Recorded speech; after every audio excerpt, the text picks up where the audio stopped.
Hey everybody, Ryan here at eTrailer. Today on our 2019 Jeep Grand Cherokee, we're going to be taking a look at and showing you how to install the Roadmaster Crossbar-Style base plate kit with removable arms. This is what your flat toe can look like whenever it's all hooked up and you're ready to pull behind your motorhome. But before we get kind of too carried away and checking out the base plate itself, why don't we just kind of touch base and refresh ourselves on the main components that we're going to need to safely pull our Jeep down the road.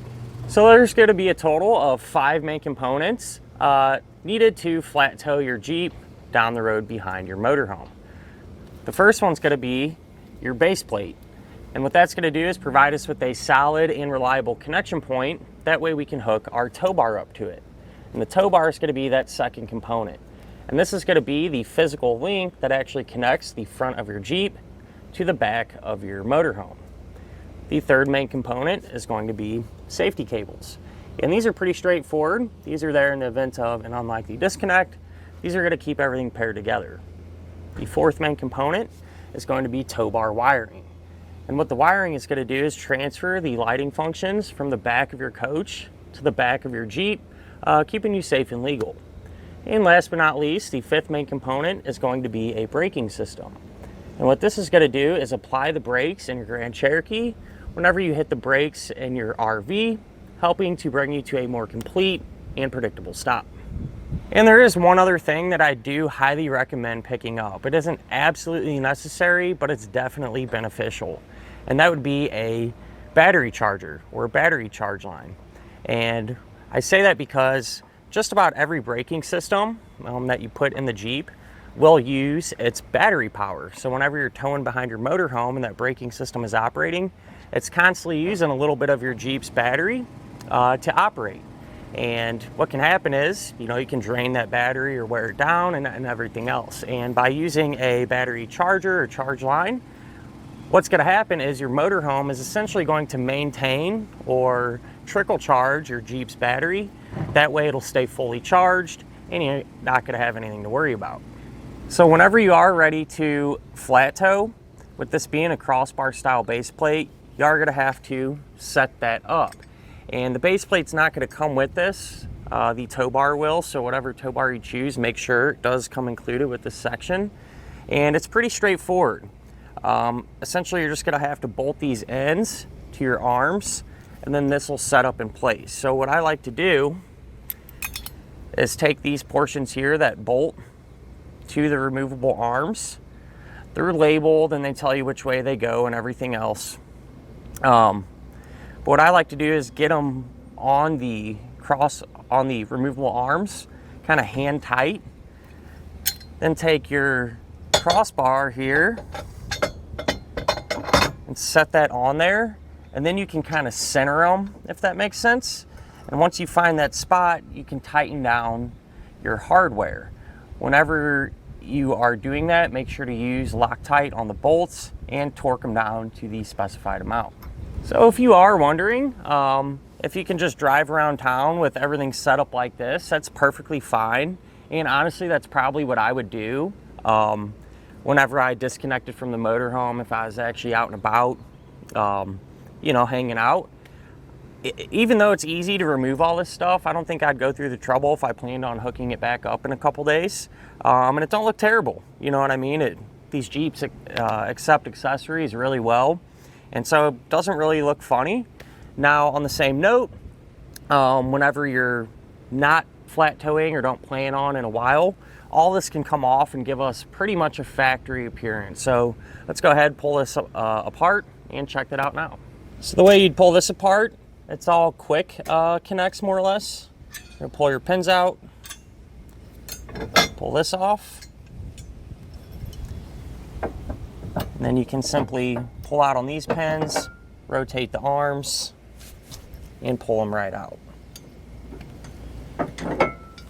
So this is what the base plate's gonna look like whenever you're not using it and kind of just cruising around town.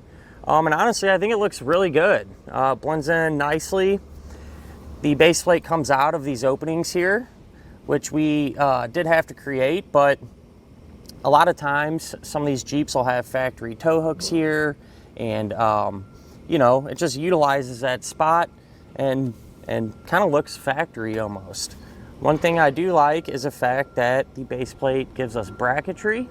That way we're able to mount up our other components like our connector plug as well as a breakaway switch. And that's not always the case with every base plate. Some of them don't have that, and it's a small feature, but something that's nice to have because you don't have to go through the trouble of trying to figure out what spot is going to be best to mount up those other components. Now, whenever you are ready to flat tow behind your motorhome, it's going to be really straightforward. You're going to have these removable arms, and these are just going to slide in, and you rotate them about a quarter turn. They're going to lock into place. Same deal with this one over here on the passenger side. And then we're going to take our crossbar and set that on top here. Now, I do want to mention the crossbar doesn't come with the base plate. It actually comes with the tow bar, so make sure your tow bar has this component. With that said, this will just slide right on top. And take our pins and pop them in. So once the crossbar is in place, we can get working on our other components. So I went ahead and plugged everything up. Whenever we're ready to connect to the base plate, you're going to pull this pin out, take your tow bar end, just line it up, push that pin back through. And this setup's going to work with most Roadmaster tow bars and potentially others with the use of an adapter end. Just slide that pin through. That's really all there is to it to actually hook the tow bar itself up. The safety cables, the openings are nice and easy to get to, and so those are a breeze as well. With this setup, I actually think it looks really clean and really simple. And that's important whenever you're setting up your flat tow. You know, you want to be able to take a quick peek at things and make sure everything looks proper, and that's exactly what's going on here. You know, everything's nice and organized, easy to see, and easy to get to. With that said, typically I'm not too crazy about the crossbar style. I kind of prefer the direct connect type base plate, but in this case I think it works out really well with the Jeep setup. It's going to do a couple of things. One of them being with the crossbar style, it's going to raise our attachment point up a little bit. All right, so the tow bar is going to be attached higher off the ground, and what that can do, especially if you have a motorhome that sits high off the ground, what that could do is potentially eliminate the need for what's called the high-low adapter, which would plug in here and drop down, and in your tow bar plug into that. And because of that, you know, the tow bar is going to ride nice and level. So chances are pretty good, you know, if you have the crossbar style, you can eliminate one component on the motorhome side to get your tow bar level. Another thing that it's going to do is kind of set our attachment point further away from the vehicle. And that's going to put more distance in between the front of the Jeep and the back of the motorhome. And that's important because generally speaking, the more distance you have, the better it's going to pull or track. It's going to be a little more responsive and everything else, so a little easier to get around tight turns and things like that. So at the end of the day, you know, a base plate you really can't go wrong with. It's actually a really nice setup. It looks good, it's easy to use, everything's nice and organized. You know, it gives us those mounting points for our other flat tow accessories like the breakaway switch and our connector plug, and those turned out really clean as well. A lot of times you really have to hack everything up to get these through, but that's not the case with this one. And so, you know, a base plate, you know, you really can't go wrong with. It's going to work with a lot of tow bars and get the job done. As far as the installation goes, definitely not the hardest one I've done, nor the easiest. Kind of somewhere in the middle. It's definitely doable. So as long as you stay focused, really shouldn't give you a whole lot of issues. Speaking of which, let's go ahead, pull into the garage and put it on together now. To begin our installation, we're going to be here at the front of our Jeep. We need to go ahead and pop the hood, and what we need to do is remove the front fascia. That way we have all the space we need to actually get our base plate on. So the first thing that we're going to do is we're going to have two push pin type fasteners up here. All you're gonna do to remove them, you can use a trim tool or a flathead screwdriver. Kind of just pry underneath the head of it.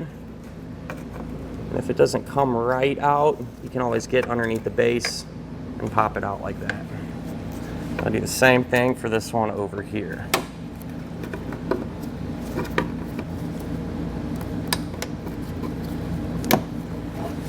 Now if we move to our front wheel wells, we're gonna have several fasteners here that we need to pull out. When you're doing this, it does help to kind of turn your tires in. That way it gives you a little more space to work. With that said, up top here, we're gonna have a 10mm bolt. We'll get that removed. And then these two fasteners are actually plastic rivets. And to get those removed, what you're gonna do is take a drill bit and drill out the center of them.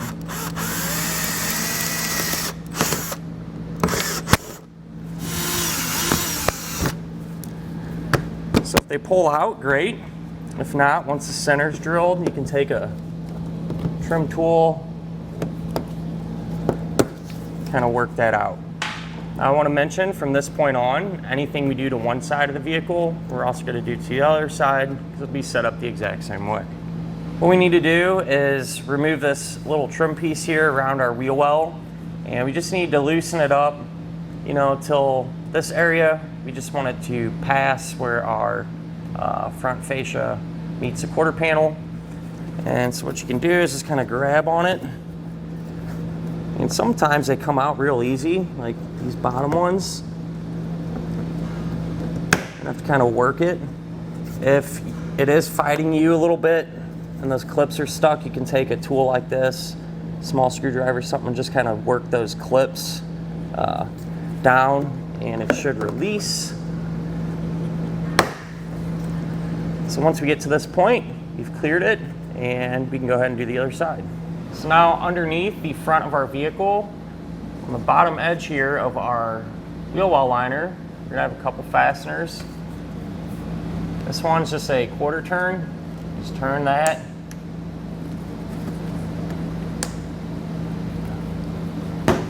Pop it out. And on this side, we're gonna have a 10mm bolt.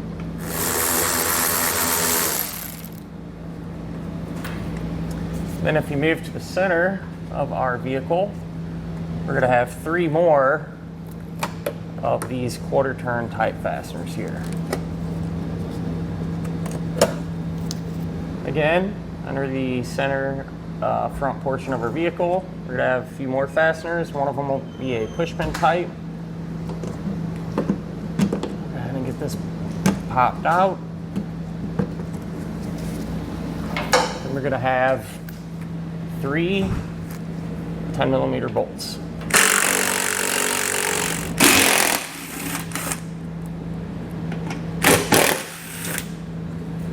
So now we need to actually temporarily remove our plastic splash shield here.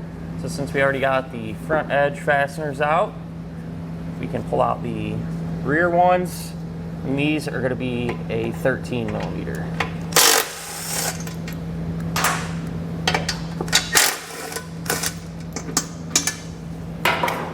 So with those out of the way, we should be able to kind of pull down on this.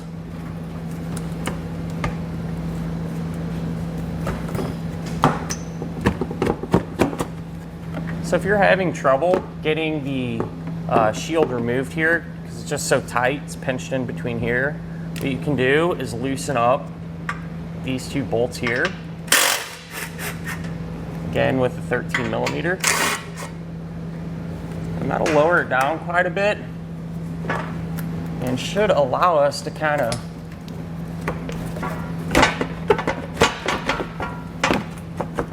sneak this out. If it's still kind of tight, you don't want to really force it. Instead of trying to force it out, maybe easier just to remove this portion here.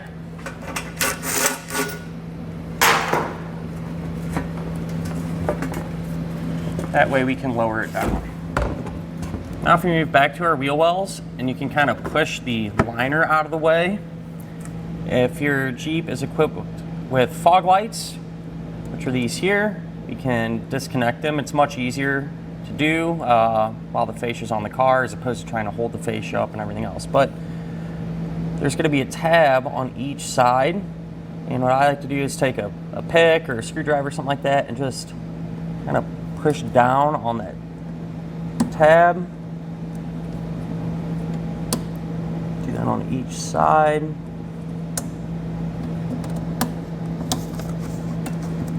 Until the connector releases. So there's kind of a better look at that tab, and what I was doing was just kind of prying up on it. Over here on the passenger side of our vehicle, again, if you push that wheel well liner out of the way, get to your fog light, there's going to be one more connector, which is this one right here. This one's set up a little different. If you see that red tab there, what you're going to do is push down on it. It's going to kind of slide. And then if you push down on the center of that black tab, what you can do is separate the two ends. Now we can actually start to remove our fascia. What I like to do is start in the center first. And with these, all you do is just kind of pull them up to release them. You're not going to start pulling back or trying to pull it off just yet. You just want these pieces to release here. So now with the next set of hands, we can work on each side here. What I've done is put some painter's tape along the seams here. That way we don't have to worry about scratching the paint or anything. What you're going to do is grab on the corner of the fascia and start to work it. Now, this will be really tight. That's normal. So just be careful. But you're pulling that out and getting it to release. And then you can kind of pull, you know, on the bottom of this towards the front. Kind of pull out. That'll release the tabs around the headlight. If that center pops back in, not really a big deal.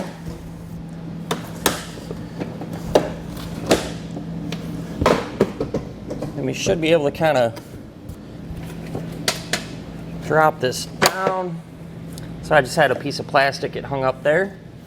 But with this released, you can go ahead and set it off to the side somewhere safe. At this point, we can start to get our base plate installed. That's going to require us to remove this bolt right here. It's going to have a 13mm head. So we can pull that out. And if you look on the bottom of the frame rail, there's going to be some threaded weld nuts, 2 of them. We're going to use those as attachment points. And you want to make sure they're clean, so I sprayed them down with some penetrating oil. You just take a toothbrush, just kind of clean any of the debris or rust that may be built up inside. And then once that is done,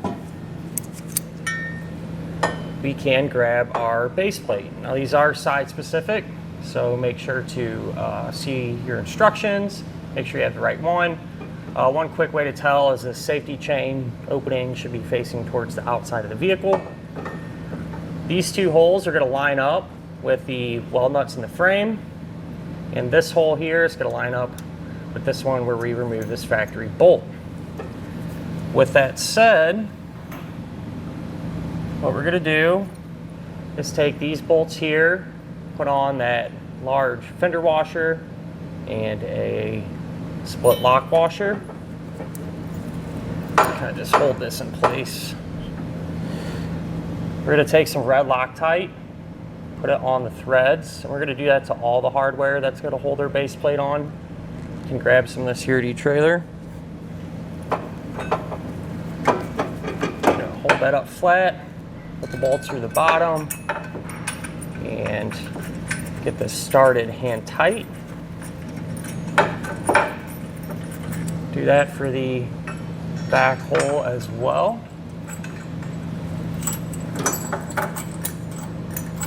Again, just getting it started. And then what we can do is grab this factory bolt that we pulled out of there, get our Loctite on there, and get this started hand tight as well. So once we have those kind of hand tight, we're going to come back with the 17mm for these bottom ones and just snug them up. We're not going to fully tighten them just yet. And we will do the same thing for this 13mm here.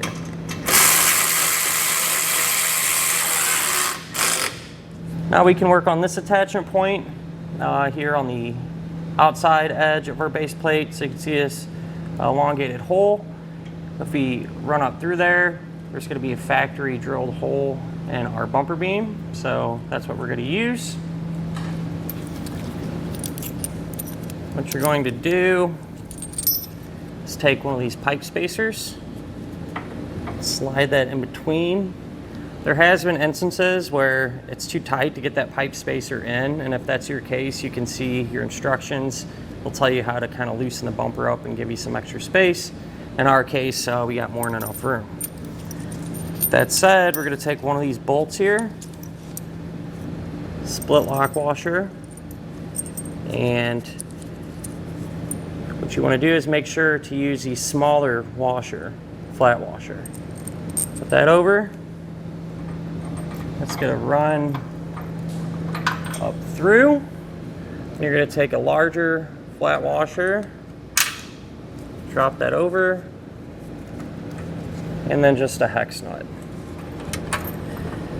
So we get this hands tight,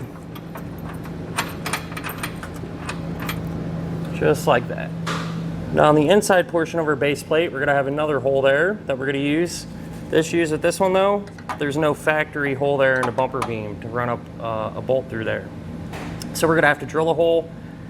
These bumper beams are really tough steel, and so it can be a little challenging to get the hole to full size kind of right off the bat. So what I like to do is use a couple steps down and drill bit size and kind of grow that hole. Just kind of cuts through a little bit faster and easier. That said, we'll use the hole there as a template and drill that out.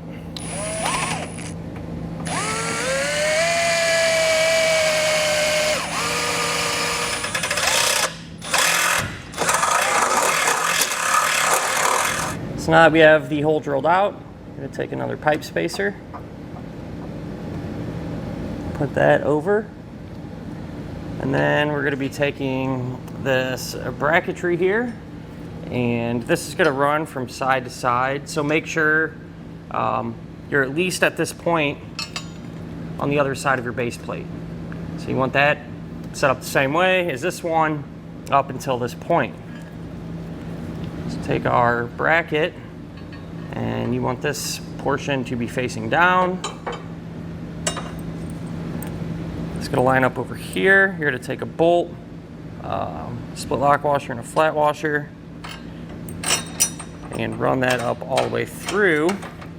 And then the way that we're going to connect it is on the inside of our bumper beam using a handle nut like this. So this is going to go in there, the threads are going to line up with the bolt, and that's how we're going to tighten it. So you can see where the threads or bolt are poking through. You're going to take that handle nut, hold it in place, then you're able to tighten up that bolt until it catches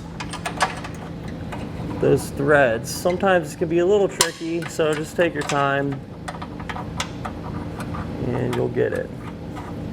So once you have those handle nuts started, you can then come back with a 19mm socket and tighten up the bolt.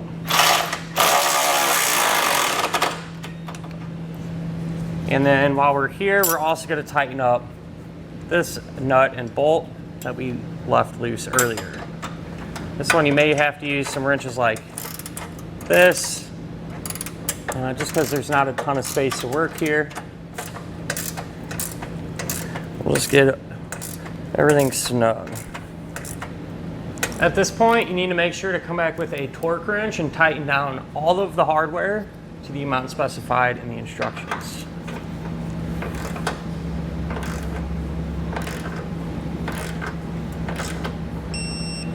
So once all the hardware is torqued down, what you can do is come back and trim off the handle portion here of the handle nut. That way it's just not rattling around, Just take a pair of snips and clip it off. Now at this point, it would be a great time to install some of your other flat towing components like wiring or braking system. And I say that because with the fascia removed, you know, we have all this extra space to work. And so that's exactly what I'm gonna do. Once you have those components on, or if you're not gonna be installing them, what you would do at this point is trim your fascia according to the diagram and the instructions. There's several different types of front ends here. They're all set up a little bit different, so pay attention to that. Make sure you're following the right diagram for your particular fascia cover. And at that point, you just reinstall everything the opposite way that you removed it. Moving back to our fascia, we can get it trimmed out now that we have our other flat tow components installed. And so there's a diagram in the instructions, and there's several different types of fascia designs. In our case, this is what ours looks like, and we need to cut out this portion here that I drew the dotted line around. Before you cut anything, make sure that there's nothing behind there of importance that we can damage. I already checked, we're all clear. And what I'm going to do is just use a drill to create an opening. That way I can get this small saw in there and cut this out.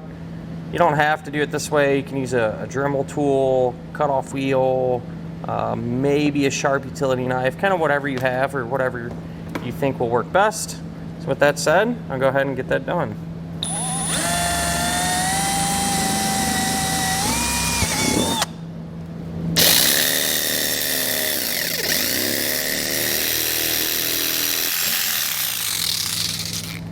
So I went ahead, after I got our openings trimmed out, put our fascia on the opposite way that we removed it. And these connectors were interfering a little bit. So I simply just trimmed out the spots around them. That way they would pass through. Same approach, you know, I took that saw, cut through. As I mentioned before, you can use a multitude of different tools. But once you have it in place and everything's fitting good, we can go ahead and re-secure everything. So the only thing different when we're putting the front end back together is when you need to rivet the fender trim here. The rivets do come with it, and they're plastic. The way these work is they just slide through there, and then you're gonna need a plastic rivet gun to hook the rivet. This doesn't come included, but chances are pretty good. A lot of auto parts stores, your local community can actually rent these. So that's always a solution, or you could just pick one up. So up to you. But what you do is you put the rivet in, put the tool on it, squeeze it, and that's gonna hook that rivet and make it secure. So I'll do that for all of those that we need to replace. And that'll finish up our look at and our installation of the Roadmaster Crossbar-Style base plate kit with removable arms on our 2019 Jeep Grand Cherokee.